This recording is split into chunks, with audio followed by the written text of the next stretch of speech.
This video lets you discover that you don't need a lot of stamps to create a handmade card that is also funny. Today is all about making a relatively quick and easy card. I show you some tips about how to do it and get a professional look. I use my favorite techniques again, which are heat embossing and distress ink coloring, but use your own techniques to make your own creations. Be inspired by my video and enjoy watching!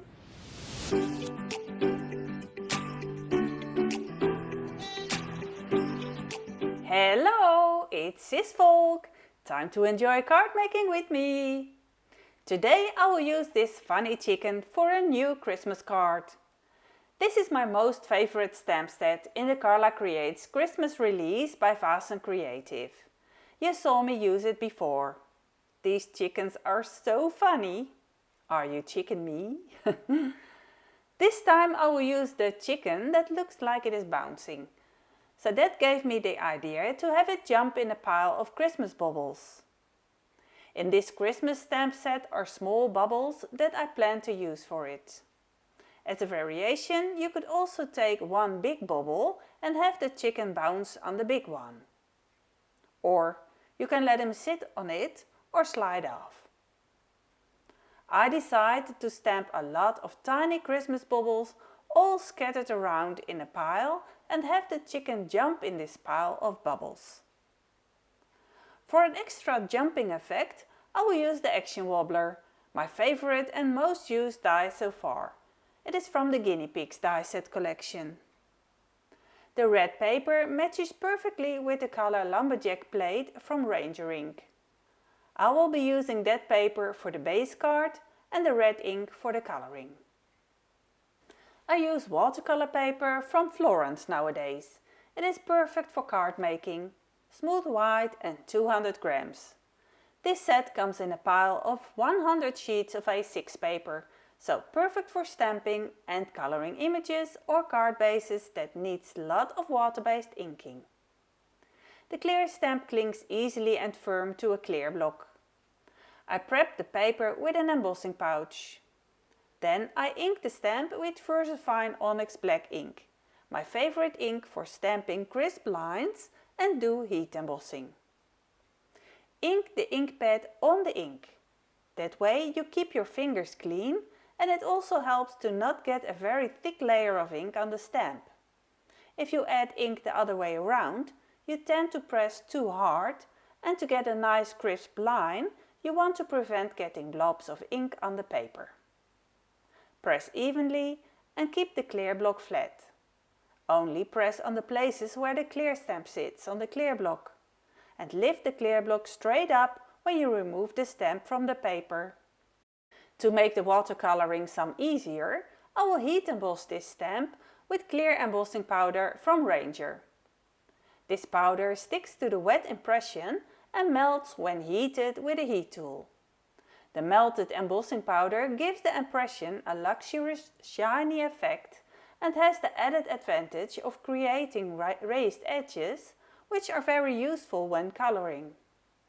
When coloring, watercolor or distress ink makes it easier to stay within the lines.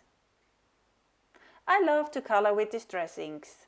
They are easy to use and the results are fantastic. You don't need loads of different colors if you start this hobby.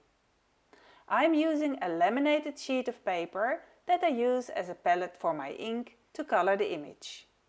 I press the ink pad directly onto the laminated sheet and then I pick up the ink with a water brush to color. The inks I use for my card are distress inks in the colors Lumberjack Plate, Fossilized Amber, Stormy Sky and Black Soot. Of course, you do not specifically need a laminated sheet. You can also use a clear block, a palette or a plate or just a glass mat. I just prefer the white laminated sheet so I can move it and keep the ink that is on it. I keep a piece of kitchen paper nearby and a jar of water to clean the water brush. I wipe the brush dry on the paper towel. To start, I am adding the color Lumberjack Plate for my first layer. At the beginning of the video you saw me show a larger ink pad. That was a Distress Oxide ink in the color Lumberjack Plate. I chose the Distress Ink variation because I also use Distress inks for the other colors. Oxide ink works as well, but it gives a less vibrant finish compared to Distress ink. For Lumberjack Plate, the Distress ink and Distress Oxide look almost the same, but for other colors there can be a significant difference between the two, so keep that in mind when buying your inks. I apply multiple layers of this red shade to build up a deep dark red color. Using hardly any water creates a more vibrant and intense layer. You could also use ink straight from a re-inker. If you do, you will immediately get a very dark layer, unless you dilute it with water. That is a good option if you want to achieve a very dark result quickly. If you added too much ink, you can easily remove some on watercolor paper by using a clean wet brush. Simply brush over the ink, moving in the direction where you want a darker color to flow, starting from the area where you want to lift the ink. I am not finished with the red yet, but for now I let it dry and continue with the next color. If I would keep adding water and rubbing with my brush, the paper would get damaged and the ink would start moving around uncontrollably. As I already said, you do not need loads of different colors when you color an image. If you looked closely, you saw me first add a yellow layer to the beak and then a light touch of red on top and some more on the edges. This way you create a new color easy enough. I make sure my water brush is clean and next I go in with fossilized amber on the neck, adding highlights by layering more ink on this fun chicken. It took me a few minutes to color this image, but this is the most fun part of creating a handmade card. You get to enjoy coloring and watch the chicken come to life. And once it is all filled in, it is even more fun. You can layer colors on top of each other to create new shades, or simply add multiple layers of the same color for a deeper tone, or use water to create highlights. As you already saw, I added red on top of the yellow to make orange for the beak, and I also did that for the paws. You see me adding more red, but not across the entire paw. I start with a light layer, then add a less diluted layer only on certain parts. Most often, I color just one side of the paw darker where shading is needed and leave the rest lighter. I do the same with the wings, but there I keep it very light. If I do not like the result, I spread the ink out. This watercolor paper is very forgiving. If you want a darker color, just add more ink. If you want it lighter, add more water. Or dab away excess ink with a paper towel. Below the beak, the chicken's neck needs to be darker, because the beak casts a shadow on that area. So I add more yellow and a tiny bit of red ink to the top of the neck. In between colors, I rinse my brush in a jar of water and wipe it on the paper towel. I use blue to add shading to the eyes, and I also use the same blue for the belly. Watch closely as I add the layers of ink to the belly. First, I start with a light layer around the edges. Since the belly is round and curved, we need to keep the middle lighter and the edges darker for shading. When too much water comes out of the brush, I dab it off with a paper towel. I try to work fairly dry. When I pick up ink, I only touch the surface quickly with the tip of my brush. That way, only the very tip has ink on it.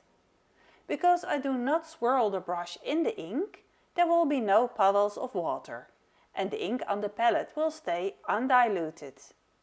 Only when I need a very light diluted wash, I pick up some ink and swirl it on a clean spot of the palette with water.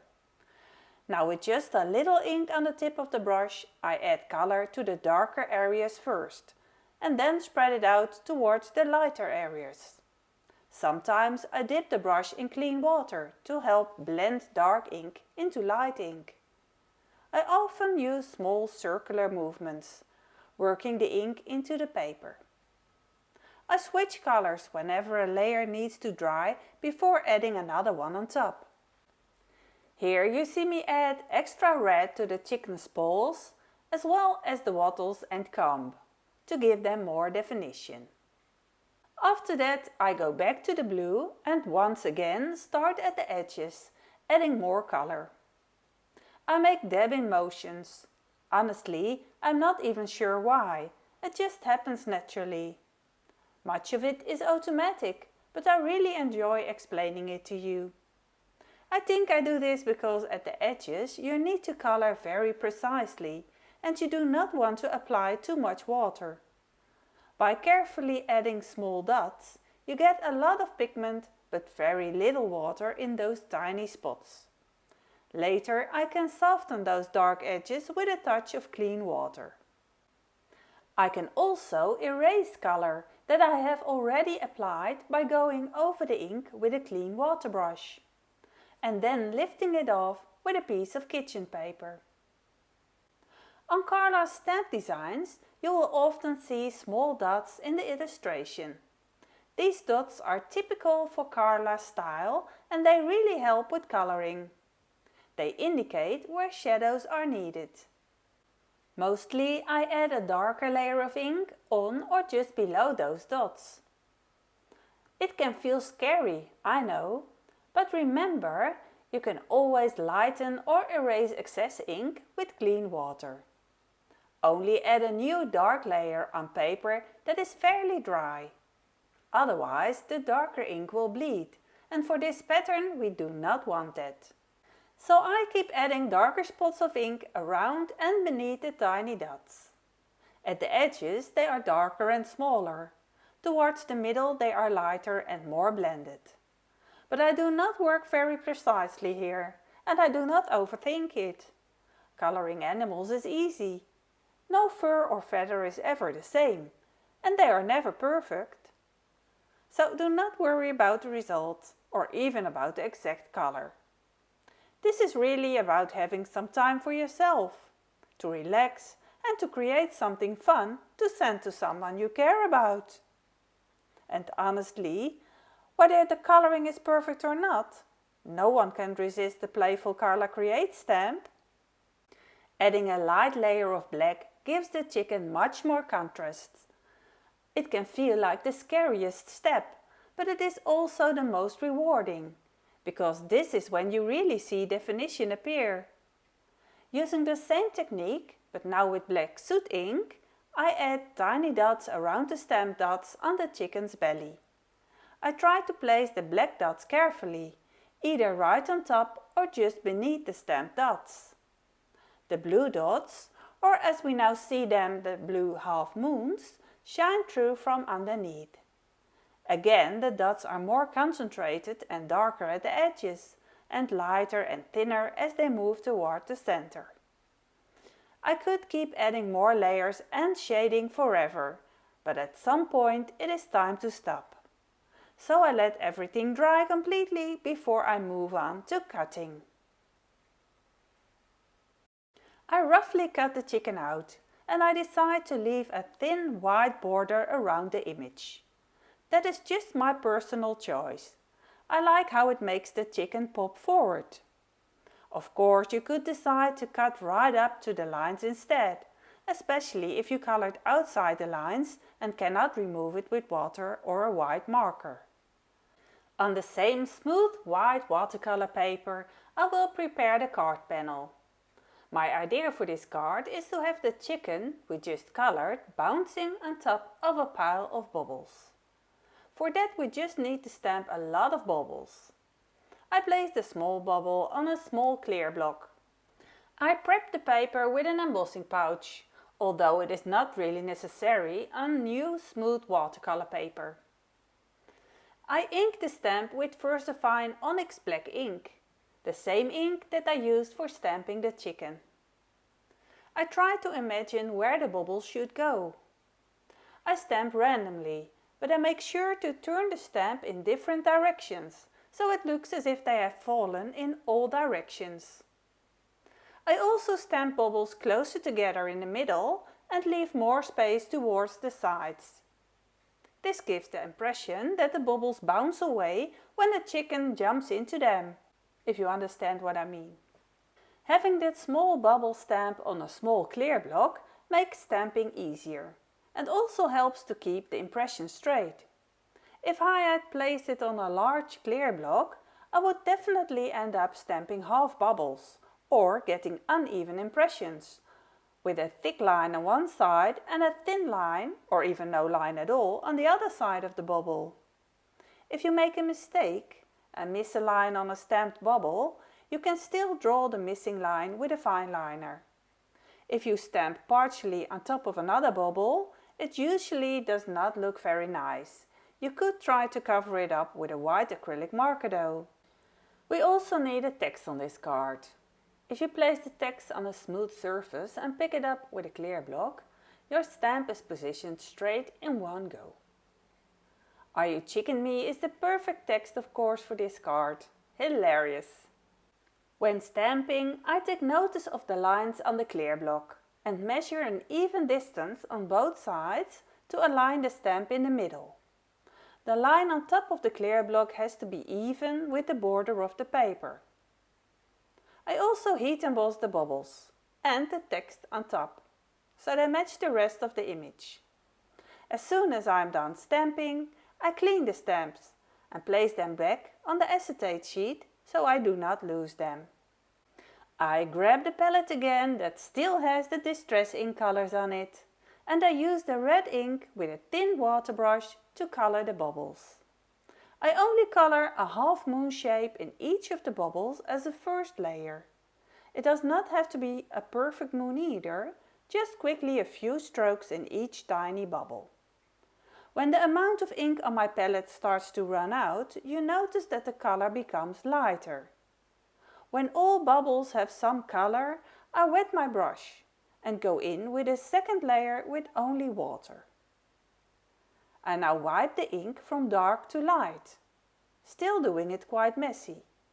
Fun fact is that if you leave messy, blank or light spots in the middle, your bubbles will look more realistic than when you color them perfectly even.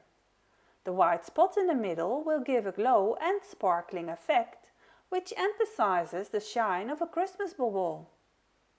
Then I go in with a new layer of red ink. And again I make moon-shaped lines on one side of the Christmas bubbles. I color them on the same sides as I did the first time. When all bubbles are red, I color the caps of the Christmas bubbles with a metallic silver gel pen for a real Christmas effect. I add a layer of Nouveau Aqua Shimmer. That is just a water brush with a substance in it that you color on top of your image to make it shine and shimmer. I color all the bubbles. I also add some Nouveau Aqua Shimmer to the chicken. It immediately adds a shimmery Christmas feeling to the chicken. However, you need to remember that you re-wet your inks and can smudge them if you are not careful. Also wipe the brush in between colors. You could end up with green wings if you smear the blue ink around with the shimmer brush. Or make the poles purple or muddy when there is still some blue ink on the brush from a part where you applied a shimmer layer. I have a full video on my YouTube channel about aqua shimmer pens and refilling them. Take a look if you haven't seen that one already. The link for it is in the description below or here in the top right corner. Then it is time to add white accents with a white Posca marker, a white gel pen or a white acrylic marker. You could also use white paint with a tiny brush. It is all about adding that pop of light. What medium you use is no issue, they all work. A Posca marker is what is most easy to use for me. I add white dots in the pupils, the top of the beak, and small lines on the tips of the toes. This time I add a line around the outside of the pole, having it pop more to the front. I cut a red piece of A4 paper in half to make it a base card.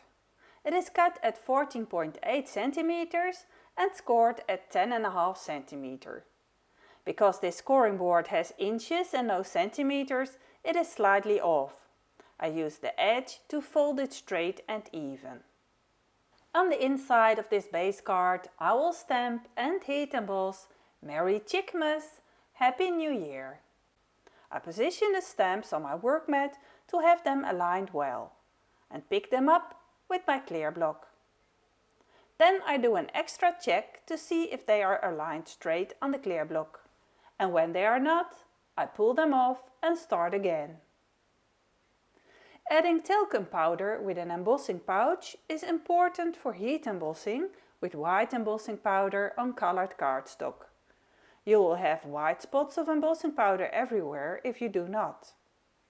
I use Versamark ink to stamp the text. And when I stamp, I look at the lines on my clear block to see if I stamp in the middle, with an even amount of cubes on all sides and parallel to the paper. I added white embossing powder from Ranger and blue over the paper to get all unwanted white grains off. I keep the talcum powder on the card until the embossed text has cooled down. I don't want to ruin it now. Now I add the large wobbler die to the chicken, so it bounces in the Christmas bubbles. I want to have the chicken bounce in the bubbles using the large action wobbler. I already cut the die out of thick acetate plastic.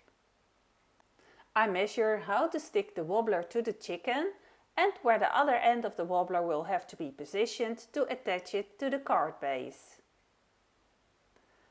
There's also a square die with this wobbler, so measuring would be easier.